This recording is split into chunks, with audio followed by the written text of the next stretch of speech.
think I'm the first person to walk up here under 5'4", so I'm gonna move this down.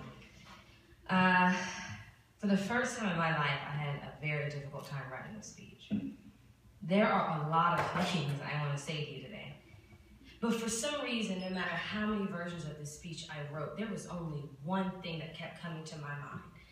And it was this commercial I saw on MTV when I was 17 years old. It was an election commercial trying to get young people to go out and vote. And it's got all of these people standing around a trash can, and beside the trash can is this piece of paper, and it's dirty and it's all balled up. I mean, it's trash, right? So everyone around the trash can is complaining about it. This is so dirty. This is so gross. This is against our moral fiber as a society. Why would you see a trash can and not throw the trash in there?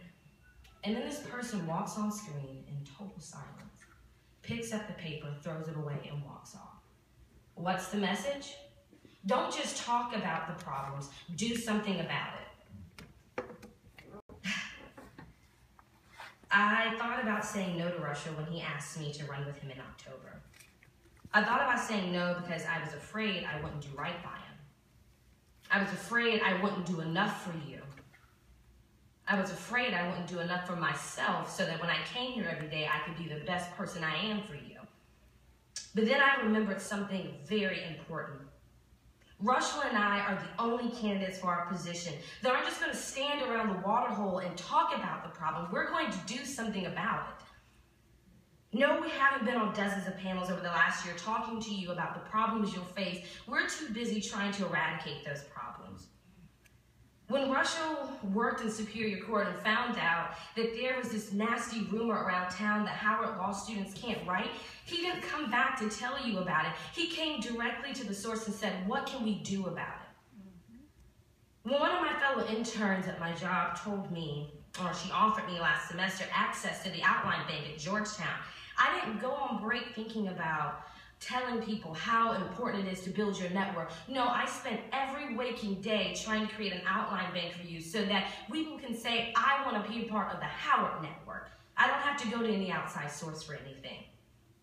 When an employer told me this summer at my job that when they go to Yale, they literally offer a callback interview to anybody who seems interested, I trucked in the snow and the rain on MLK weekend to Yale Law School to figure out what makes them so special.